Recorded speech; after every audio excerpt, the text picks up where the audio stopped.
Pendant une sortie scolaire, mon meilleur pote m'a lancé « Si t'étais obligé de choisir entre ta mère et ta copine pour survivre, tu ferais quoi ?» J'ai rigolé. Les potes d'abord, mais les mamans avant tout le reste. Et tout le bus est parti en fou rire. Sauf Jason, droit comme un piquet, qui n'a même pas esquissé un sourire. Il est devenu blanc comme un linge. On aurait dit que j'avais avoué un meurtre. Il a rassemblé toutes ses affaires et s'est installé 3 rangs plus loin, sans dire un seul mot. « Jason, qu'est-ce qui t'arrive ?» C'était pour rire. J'ai tenté de l'interpeller, mais il m'a royalement ignoré. C'est là que j'ai capté les sanglots étouffés de Stacy, la meilleure amie de ma copine, qui pleurait toutes les larmes de son corps tout au fond du car. Sa copine lui a murmuré un truc à l'oreille, et en me lançant un regard noir, Stacy a éclaté en sanglots de plus belle. Franchement, l'ambiance était carrément bizarre. Je me suis demandé si ma vanne était à ce point choquante. C'est à ce moment que mon téléphone s'est mis à vibrer. 3 appels manqués de mon père, mais plus aucun réseau. Arrêté au feu rouge, j'ai vu le chauffeur dans le rétro s'essuyer discrètement les yeux. Ce gars, en 3 ans, je l'avais juste vu râler pour des papiers par terre. Jamais une émotion. Un froid m'a traversé le ventre. J'ai voulu aller voir Jason,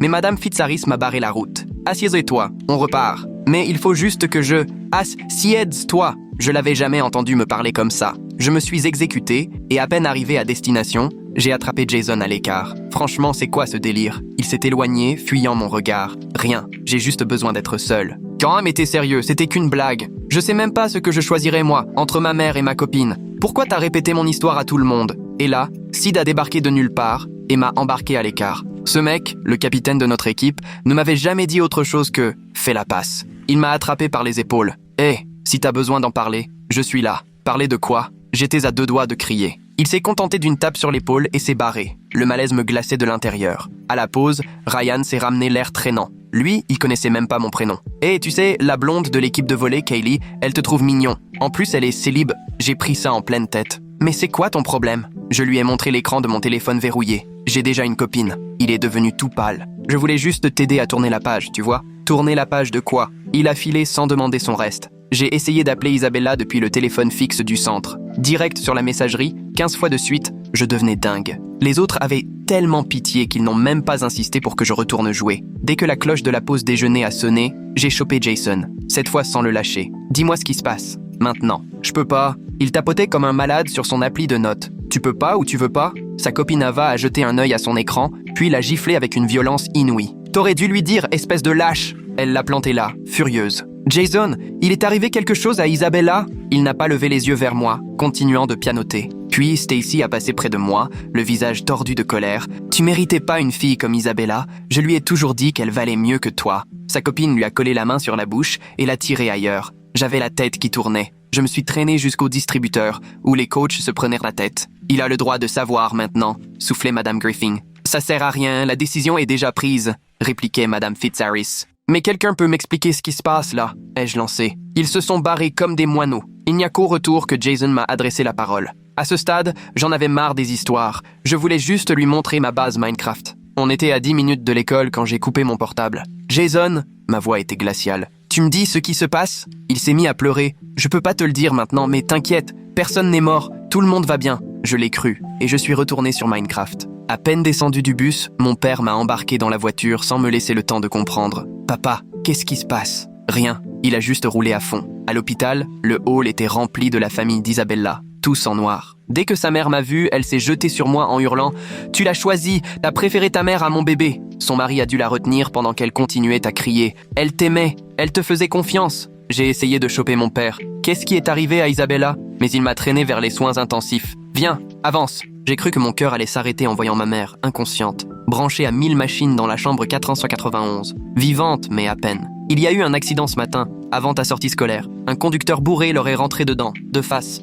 L'heure? Isabella était dans la voiture avec ta mère, et tu as fait ton choix. Je me suis agrippé à la rambarde du lit. Isabella n'est plus là, mon grand. À cause de toi, mes jambes m'ont lâché. J'avais du mal à rester debout. Les machines autour de ma mère clignotaient et bipaient si fort que j'avais l'impression qu'elle hurlait. Les mots de mon père résonnaient dans ma tête, mais tout semblait absurde. Comment j'aurais pu choisir quoi que ce soit? J'étais même pas là. Mon père a voulu poser la main sur mon épaule, mais j'ai reculé si violemment que j'ai failli tomber. Qu'est-ce que tu veux dire? J'ai fait un choix. Ma voix s'est brisée. J'arrivais plus à parler. Il est resté là, la mâchoire serrée, les mains tremblantes. T'as fait ton choix avec ta blague du bus. Sa voix était froide, comme morte. Tout s'est mis à tourner. Je me suis accroché à la chaise pour ne pas m'effondrer. Une infirmière en blouse bleue est entrée, visiblement inquiète. « Sur son badge, il y avait écrit Melissa Curie et elle a pris cette voix douce qu'ont les infirmières quand tout va mal. Les visites se terminent dans 10 minutes. Elle a regardé mon père, puis moi. Il y a une cellule d'accompagnement familial au 3e étage si vous sentez le besoin de parler. Mon père l'a envoyée balader d'un geste, sans même la regarder.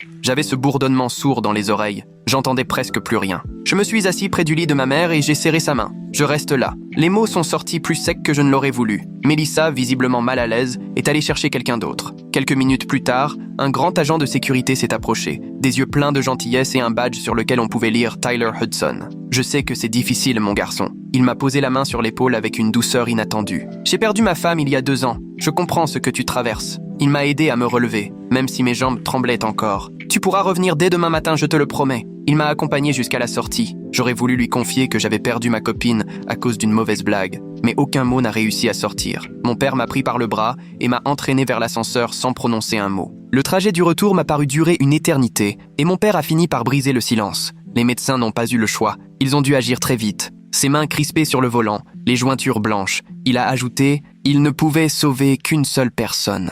J'ai collé mon front à la vitre glacée, regardant les lampadaires défiler dans la nuit, alors que mon esprit repassait en boucle chaque seconde passée dans ce fichu bus. Jason savait qu'Isabella était en train de mourir pendant que moi, j'étais là à lui montrer naïvement mes constructions sur Minecraft. Mon téléphone s'est mis à vibrer dans ma poche, et en jetant un œil, j'ai vu 57 messages non lus. À peine rentré, j'ai filé direct dans ma chambre, j'ai verrouillé la porte, les mains tremblantes en ouvrant les messages, la plupart venant de gens qui me présentaient leurs condoléances. Mais il y en avait un, venant d'un numéro inconnu qui disait juste « Assassin ». Et là, mon estomac s'est noué. Un autre, d'une fille du groupe d'Isabella, me demandait comment j'avais pu faire un tel choix. Je tremblais tellement que j'arrivais à peine à effacer les messages. J'ai balancé mon téléphone à travers la pièce, il a heurté le mur avec un bruit sec. Je me suis allongé sur le lit, les yeux rivés au plafond, repassant sans arrêt cette scène dans le bus. Les potes avant les filles, mais les mamans avant tout, ça tournait en boucle dans ma tête jusqu'à en avoir envie de crier. Vers 3 heures du matin, j'ai entendu mon père au téléphone en bas, la voix complètement brisée. « Il faut qu'on prépare la cérémonie pour Isabella. » Long silence. Non, ma femme est toujours en soins intensifs. Il s'est mis à pleurer, comme jamais je ne l'avais entendu. Je n'ai pas fermé l'œil de la nuit, et dès que le jour s'est levé, je suis sorti discrètement avant même que papa ne se réveille. Dans le bus pour l'hôpital, ça sentait le vieux café et la tristesse. Tyler était à l'entrée, contrôlant les badges, et son visage s'est éclairé quand il m'a vu. « Tu es matinal, dis donc !» Il m'a accompagné jusqu'à la réanimation, discutant du retour du beau temps, sans jamais évoquer la veille, ce qui m'a touché. Melissa était de nouveau de service. Elle m'a pris à part avant que je n'entre voir maman. « L'état de votre mère est stable, mais ça reste critique. » Elle m'a effleuré le bras. Pas de signe de réveil pour l'instant, mais c'est courant avec ce genre de traumatisme. Elle m'a mené au chevet de maman et a réglé une machine. « Tu devrais lui parler. » Elle m'a souri. Parfois, les patients dans le coma entendent leurs proches. Ça peut vraiment les aider. Je me suis assis à côté d'elle et j'ai essayé de parler, mais tout ce qui sortait, c'était « je suis désolé ». Encore et encore, jusqu'à en avoir mal à la gorge. J'étais toujours là quand j'ai senti 2 bras m'enlacer dans un énorme câlin par derrière. C'était tonton Cory. Il sentait l'avion et le café. Ton père m'a appelé, il m'a tout raconté. Il m'a gardé à bout de bras pour regarder mon visage. J'ai sauté dans le premier avion. Ses yeux étaient rouges, gonflés. « Tu crois que j'ai tué Isabella ?» Les mots m'ont échappé tout seul. Il est devenu livide et m'a serré fort les épaules. Absolument pas. Il m'a secoué doucement. Faut jamais penser ça. Tonton Cory n'a pas lâché mes épaules, me fixant très sérieusement, mais je n'en pouvais plus d'être dans cette chambre d'hôpital. Alors je me suis dégagé et j'ai marché vers la porte. Il m'a suivi dans le couloir, au milieu des machines qui bipaient et des infirmières qui couraient partout, dossiers en main. On s'est retrouvés dans la salle d'attente, assis côte à côte. Il essayait de me parler, mais moi, je fixais le sol en comptant les carreaux sans arrêt. Le lendemain matin, Cory a débarqué chez nous à l'aube et a dit à papa qu'il fallait que je retourne au lycée, que rester là à ruminer ne ferait qu'empirer les choses. Papa n'a même pas protesté, il a hoché la tête et s'est replongé dans son café. Cory m'a amené en voiture de location, me jetant un coup d'œil toutes les 2 secondes, comme s'il avait peur que je saute à la moindre occasion. Devant le lycée, je suis resté un moment à regarder les élèves entrer, comme si de rien n'était, alors que pour moi, le monde s'était écroulé. Cory a posé la main sur mon épaule avant que je descende de la voiture. À peine ai-je passé les portes que tout s'est figé, conversation coupée nette, des centaines de regards braqués sur moi. Certains semblaient tristes, d'autres effrayés, et quelques-uns avaient ce regard plein de colère qui m'a retourné l'estomac. J'ai baissé la tête, filé à mon casier, raté la combinaison 3 fois avant d'y arriver. Jason est soudain apparu à côté de moi, l'air éreinté, les yeux rouges et gonflés. Il a voulu parler, mais Stacy a débarqué de nulle part, hurlant que j'étais un monstre d'avoir choisi ma mère plutôt qu'Isabella. Jason s'est interposé pour la retenir pendant qu'elle continuait de crier et pleurer. Les profs ont rappliqué de partout pour l'emmener. Elle ne cessait de hurler qu'Isabella m'aimait et que je l'avais tuée. Le proviseur est arrivé, m'a saisi le bras et m'a conduit dans son bureau, sans dire un mot. À l'intérieur, une femme à lunettes, voix douce, s'est présentée. Je m'appelle Elena Gray, je suis psychologue spécialisée dans l'accompagnement du deuil. Elle a parlé de traumatisme, de la manière dont le cerveau gère la perte, et n'arrêtait pas de revenir sur la question du choix que j'avais fait, ce qui me donnait juste envie d'exploser. Je me suis levé et je suis parti alors qu'elle continuait à expliquer ses stratégies pour faire face. Les couloirs étaient vides, tout le monde en cours. Alors je suis allé à la cafétéria et je me suis assis seul dans un coin.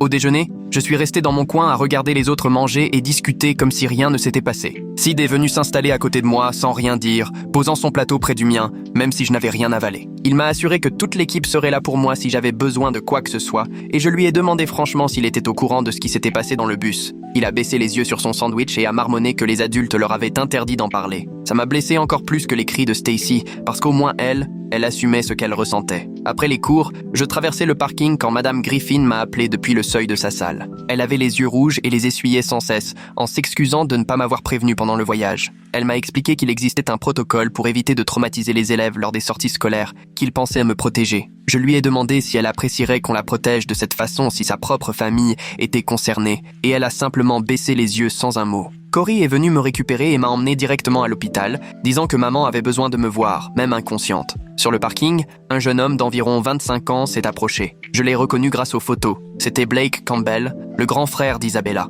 Il semblait épuisé et m'a dit que ses parents vivaient très mal la situation, mais qu'il ne m'en voulait pas. Il m'a expliqué qu'Isabella venait chez moi ce matin-là pour me rapporter mon porte-bonheur, un stylo que j'avais oublié chez elle la veille. J'ai senti mes jambes flancher, je me suis appuyé contre une voiture pendant qu'il s'éloignait. À l'intérieur de l'hôpital, Elena Gray m'attendait près de l'ascenseur, comme si elle m'avait suivi à la trace. Cette fois, elle a vraiment pris le temps de m'écouter pendant que je lui expliquais que je n'avais rien choisi, que je n'étais même pas là, que cette blague stupide n'avait aucun sens. Elle a acquiescé et proposé qu'on essaie de distinguer les faits de ce que les gens racontaient. Après son départ, papa est arrivé et on est resté un long moment dans la voiture, garé sur le parking, sans rien dire. Finalement, il m'a confié qu'il avait raconté aux parents d'Isabella que j'avais choisi maman, tout simplement parce qu'il avait besoin de trouver un coupable, quelqu'un d'autre que le conducteur ivre. Il a avoué que savoir que tout ça n'était qu'un accident insensé le rendait fou. Alors il s'était inventé une histoire pour donner un sens à ce qui s'était passé. Le lendemain au lycée, c'était pire encore, parce que les rumeurs avaient changé. On disait désormais que j'étais au courant de l'accident pendant le voyage de foot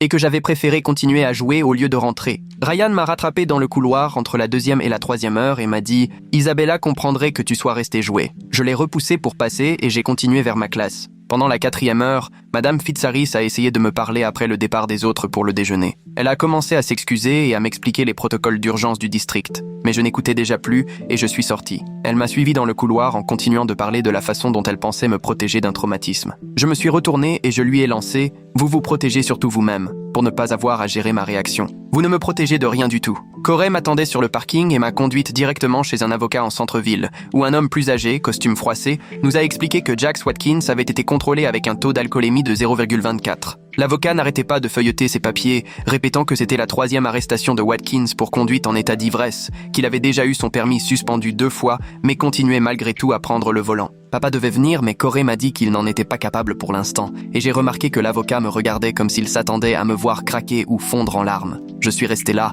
envahi par une colère froide et pure contre Watkins, tellement plus simple à gérer que tout ce que je ressentais pour les autres. L'avocat nous a montré des photos de la scène de l'accident, et j'ai dû détourner les yeux devant la carcasse tordue de la voiture de maman. Corey a signé les papiers pour papa, et on est reparti, sans que je dise un mot pendant toute la réunion. Cet après-midi-là, Corey m'a déposé au cimetière, et j'ai erré une vingtaine de minutes avant de trouver la tombe d'Isabella, la terre encore fraîche, juste une plaque provisoire. J'avais fait 3 boutiques pour lui trouver ses fleurs préférées, ces petites violettes qui lui rappelaient toujours le jardin de sa grand-mère. Le gardien tondait un peu plus loin, et je me suis assise sur la terre froide pour tout raconter à Isabella. L'histoire du bus, la blague, le fait que Jason savait, que tout le monde avait menti. Ma voix s'est brisée quand j'ai évoqué les cris de sa mère contre moi et ce que papa m'avait reproché. Le gardien s'est éloigné, mais je voyais bien qu'il me laissait exprès un peu d'intimité pendant que je pleurais, la tête entre les mains. Le lendemain, en arrivant au lycée, Eva m'attendait près de mon casier, bras croisés, l'air coupable. Elle m'a confié que Jason vomissait tous les matins depuis le retour et qu'il n'arrivait plus à rien avaler.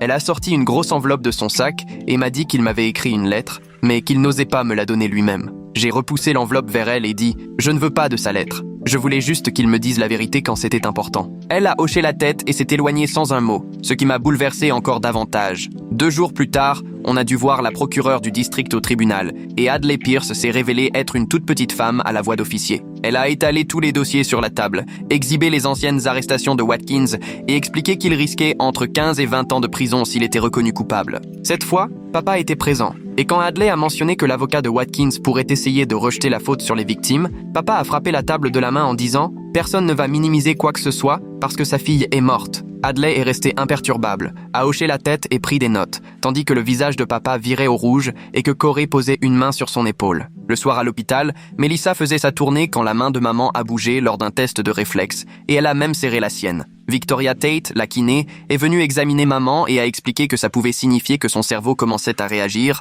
mais qu'il ne fallait pas trop s'emballer. Je suis resté là, hypnotisé par les doigts de maman qui frémissaient, le cœur tiraillé entre espoir et terreur. Si elle se réveillait, qu'allait-elle dire à propos d'Isabella ? Victoria nous avait montré comment manipuler les mains et les pieds de maman pour éviter que ses muscles ne s'ankylosent trop pendant le coma. 3 nuits plus tard, j'étais penché sur mes devoirs à la table de la cuisine quand quelqu'un a frappé à la porte. Papa a ouvert, et c'était la mère d'Isabella, venue seule. Elle m'a semblé rétrécie, presque effacée par le chagrin, et elle a demandé d'une voix basse si elle pouvait entrer pour comprendre ce qui s'était vraiment passé. Papa l'a conduite au salon et a tout raconté. Ma blague stupide dans le car, le fameux protocole qui expliquait qu'on ne m'avait rien dit, et puis surtout, ce mensonge sur mon prétendu choix. Elle est restée là à pleurer sans bruit pendant que papa avouait qu'il avait eu besoin de rejeter la faute sur quelqu'un et qu'il avait tout inventé, alors qu'en vérité, c'était les secours qui avaient décidé en fonction de qui ils pouvaient sauver. La mère d'Isabella n'a ni crié ni pardonné, mais elle a cessé d'évoquer cette histoire de choix avant de repartir, sans même me regarder.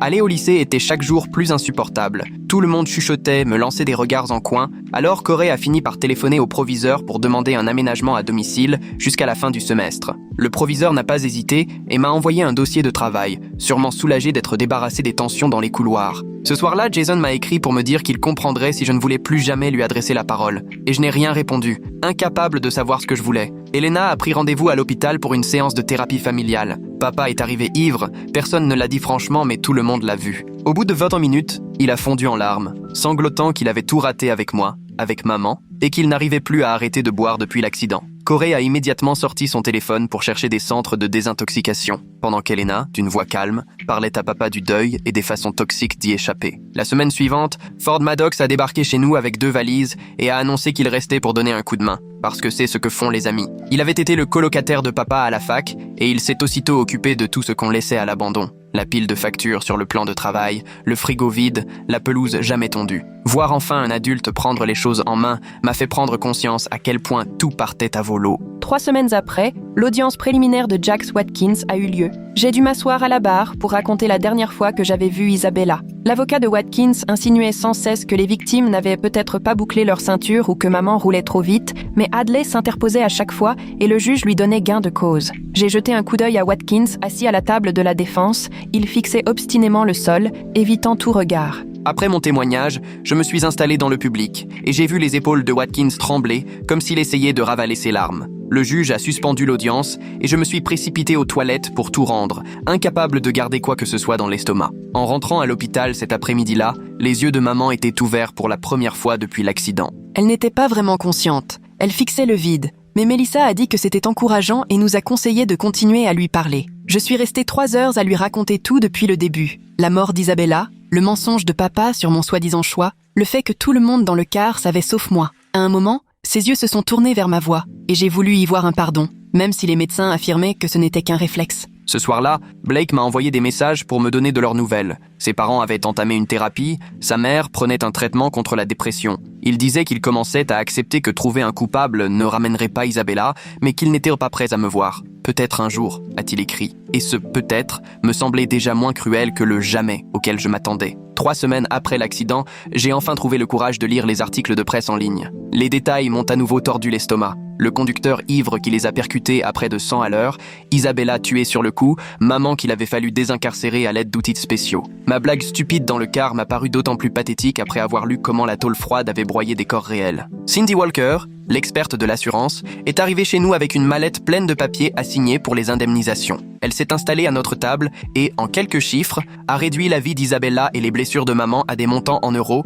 pendant que papa signait de la main tremblante sans même lire. J'avais envie de hurler qu'on ne pouvait pas mettre de prix sur la vie d'une fille de 17 ans, venue me rapporter mon stylo porte-bonheur, mais je me suis contenté de regarder papa signer, la main secouée de tics nerveux. 2 jours plus tard, Jason est venu sonner chez moi avec une grosse enveloppe, les mains tellement tremblantes qu'il peinait à la tenir. Sa lettre faisait 10 pages, où il expliquait que les adultes lui avaient fait jurer de ne rien me dire, et qu'il avait vomi 3 fois dans le car, à force de porter ce secret. Je ne lui ai pas pardonné sur le moment, mais je ne lui ai pas non plus claqué la porte au nez, ce qui était déjà un progrès, à ma façon. À l'hôpital, le lendemain matin, une assistante sociale a convoqué papa et moi dans une salle de réunion pour nous parler des besoins de maman à long terme, si elle s'en sortait. Elle a évoqué des mois de rééducation, la possibilité qu'elle ait besoin d'aide au quotidien de façon durable, et les montants étaient si vertigineux que j'ai fini par ne plus écouter. Corey, déjà devant son ordinateur, cherchait des solutions, des groupes de soutien, des aides, avant même que l'assistante sociale ait terminé. On avait une sacrée chance de l'avoir, lui qui prenait en main tout ce que papa et moi étions incapables d'affronter. Blake m'a renvoyé un message pour nous dire que les parents d'Isabella voulaient nous rencontrer afin de préparer ensemble une déclaration d'impact pour l'audience de la condamnation. Papa a accepté tout de suite, mais rien que d'imaginer les croiser au tribunal, j'en avais des frissons dans tout le corps. Elena a commencé à venir 2 fois par semaine pour m'aider à me préparer émotionnellement à l'audience et au face-à-face avec les parents d'Isabella. Elle me faisait répéter ce que je devrais dire et comment réagir si jamais ils recommençaient à m'accabler, ce qui n'était pas à exclure. Quelques jours plus tard, maman a retrouvé un peu de clarté. Quand elle est entrée dans la chambre, elle nous a vraiment reconnus. Elle avait l'air complètement perdue, ne comprenait pas où elle se trouvait et essayait de nous poser des questions, mais sa voix était si faible qu'on ne saisissait pas tout. Les médecins nous ont pris à part pour nous dire qu'il était hors de question de lui parler d'Isabella pour l'instant. Le choc risquait de compromettre sa convalescence. Garder ce secret, alors qu'elle me fixait avec ses yeux pleins de larmes, me donnait l'impression de me noyer à nouveau dans les mensonges. Cette semaine-là, au lycée, des élèves ont mis en place une collecte en mémoire d'Isabella et pour aider à payer les frais médicaux de maman, spontanément, sans que personne ne leur demande rien. Même Stacy y a participé,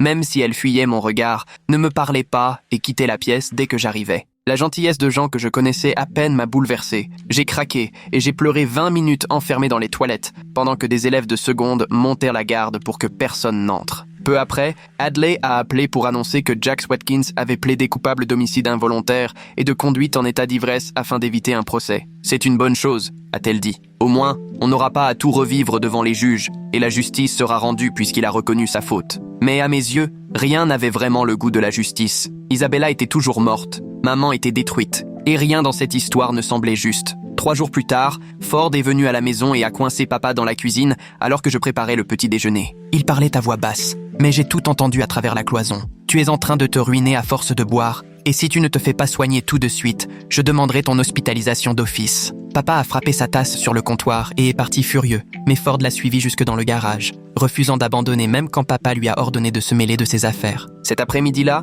papa est allé de lui-même à sa première réunion des alcooliques anonymes au centre social du centre-ville, et il est rentré 2 heures plus tard, l'air rapetissé, les épaules basses. Il a filé sans un mot jusqu'à la chambre d'hôpital de maman, et je l'ai entendu, à travers la porte, s'excuser auprès de son épouse inconsciente pour tout ce qu'il avait mal fait. Le lendemain matin, Victoria a emmené maman en fauteuil roulant dans la salle de kinésithérapie pour sa première vraie séance, et je l'ai observée à travers la vitre essayer de soulever ses jambes du tapis. Son visage se tordait sous l'effort, mais sa jambe gauche n'a quasiment pas bougé avant de retomber, et elle s'est effondrée en larmes, submergée par la frustration, tandis que Victoria gardait une voix calme et rassurante, lui montrant encore les mouvements. Maman a essayé 3 fois encore, puis son corps a commencé à trembler d'épuisement, et j'ai dû sortir de la pièce. La voir si fragile me donnait l'impression que ma poitrine allait exploser. 2 semaines ont passé, papa allait à ses réunions tous les soirs, maman se battait à chaque séance de rééducation, et puis Hadley a rappelé pour nous prévenir que l'audience de la condamnation était fixée au lundi suivant. Nous sommes arrivés tôt au tribunal, mais la famille d'Isabella était déjà là,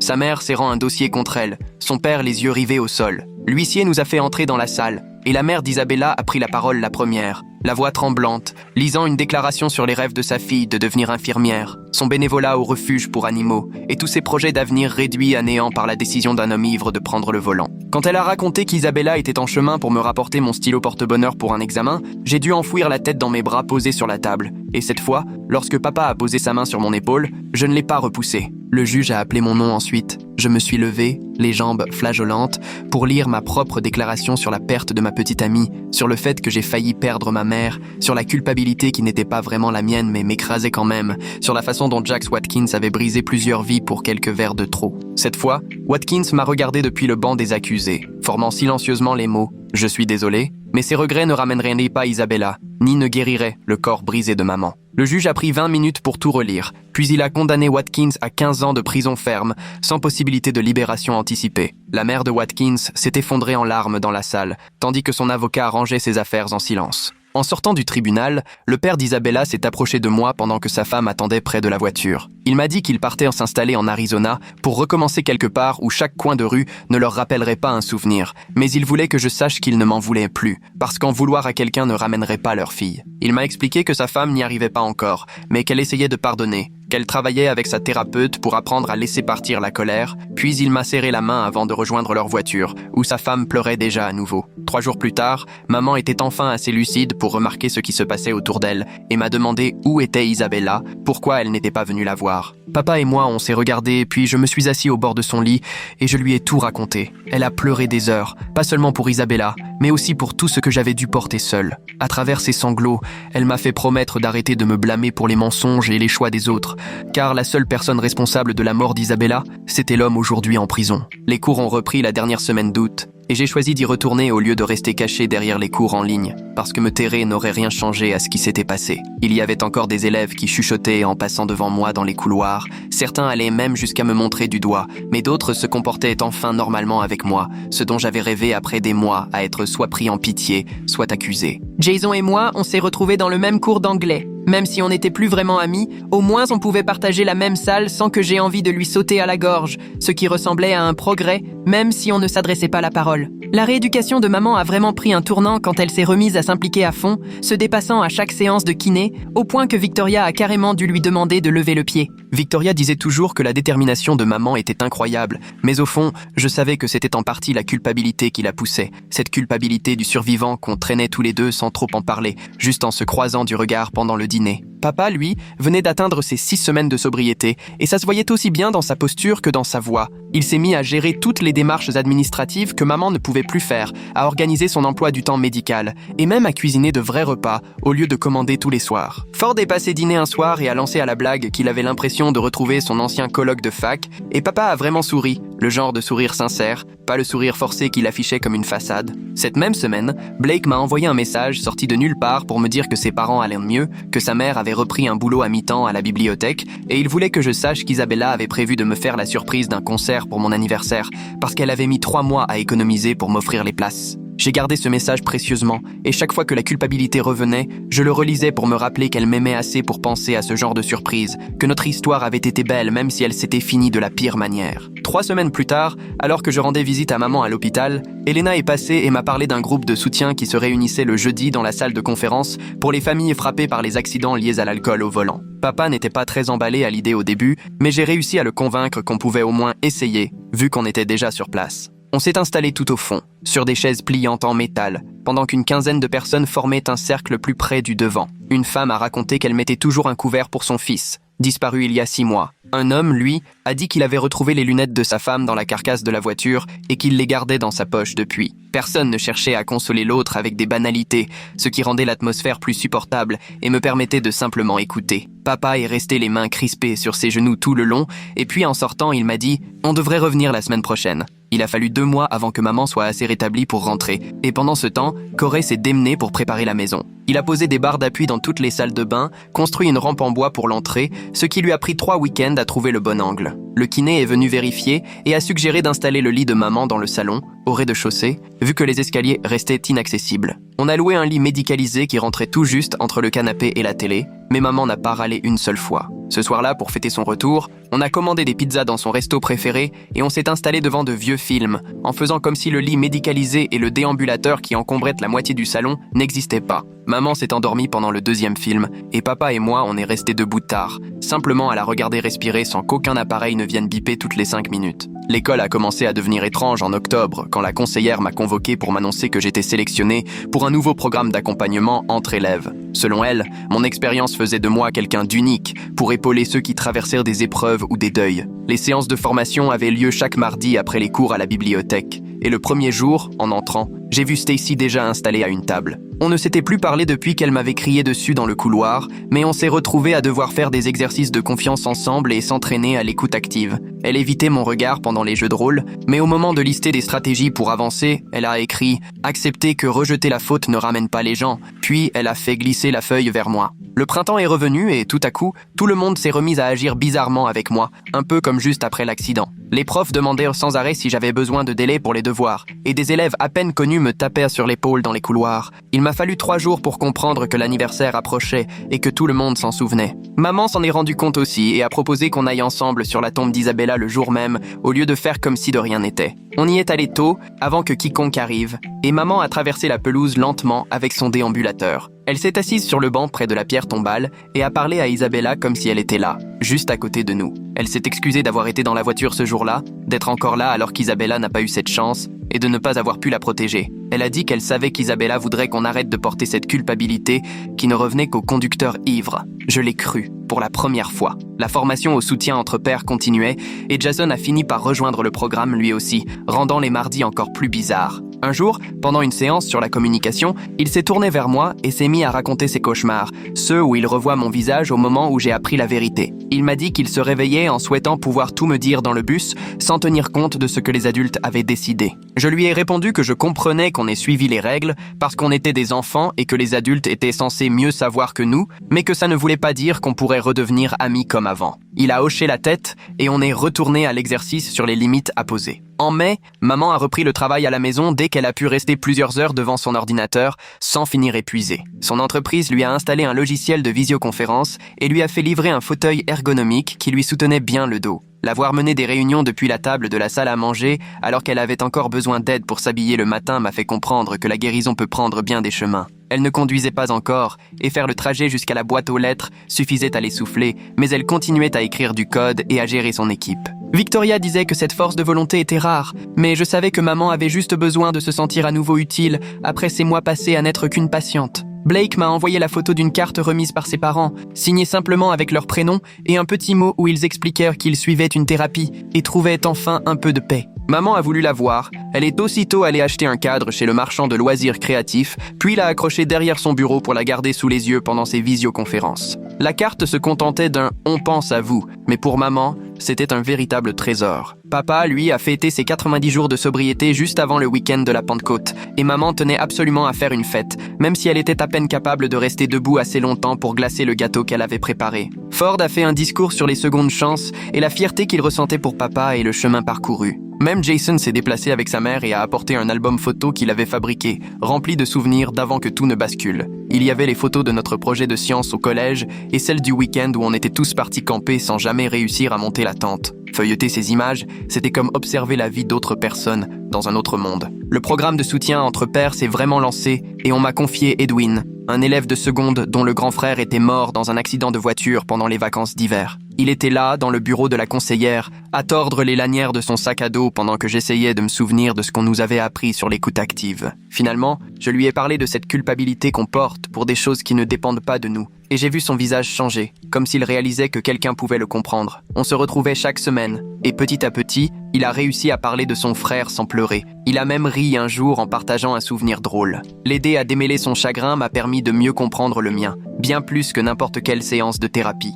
Maman travaillait avec Victoria depuis des semaines pour marcher sans déambulateur. Et un jeudi après-midi, sans vraie raison, elle a parcouru 10 pas dans le salon. Papa et moi, on a applaudi comme si elle venait de remporter un marathon. Et elle a tant ri qu'elle a dû s'asseoir aussitôt. Victoria nous a prévenus de ne pas brûler les étapes. Maman aurait encore des mois de rééducation devant elle. Mais maman, elle, répétait qu'elle avait une seconde chance et comptait bien en profiter jusqu'au bout. L'arrivée de la remise des diplômes nous a pris de court, et quand ils ont réclamé une minute de silence pour Isabella, le gymnase s'est figé dans un silence impressionnant. Le proviseur m'a demandé de dire quelques mots, alors j'ai rejoint le pupitre, les jambes tremblantes. J'ai parlé du fait que la tragédie ne se préoccupe pas de nos projets, qu'on cherche quelqu'un à blâmer parce que c'est plus facile que d'admettre que parfois, il n'y a tout simplement pas de raison, et que la guérison avance rarement en ligne droite, mais plutôt par soubresauts imprévisibles. Stacy, au 3e rang, acquiesçait. Et après, pendant la séance photo, elle est venue me dire « Isabella serait fière de la façon dont tu as tout traversé ». Cette même semaine, Blake m'a envoyé un message à l'improviste, racontant comment sa famille s'installait dans leur nouvelle ville et ajoutant que sa mère se surprenait de nouveau à sourire, croyant que personne ne la voyait. Il a joint une photo d'eux devant la nouvelle stèle d'Isabella, où l'on pouvait lire « Fille aimée », ami fidèle, avec juste en dessous sa citation préférée sur le fait de vivre pleinement chaque jour. J'ai enregistré la photo sur mon téléphone et je la regardais chaque fois que la culpabilité revenait m'envahir. 3 semaines plus tard, papa et moi avons conduit maman à l'hôpital pour sa dernière opération, destinée à réparer les nerfs abîmés lors de l'accident qui lui causait encore des soucis. Pendant qu'on patientait dans la salle d'attente, un café imbuvable à la main, papa s'est excusé à nouveau d'avoir déversé sur moi tout son chagrin à l'époque. Je lui ai dit que je comprenais maintenant, parce que le deuil finit parfois par blesser ceux qu'on aime le plus, et il savait que c'était vrai. L'opération a duré 4 heures, mais Victoria est sortie avec un grand sourire en déclarant « Tout s'est parfaitement passé ». Le pronostic de maman s'est amélioré. On parlait même d'une récupération quasi complète,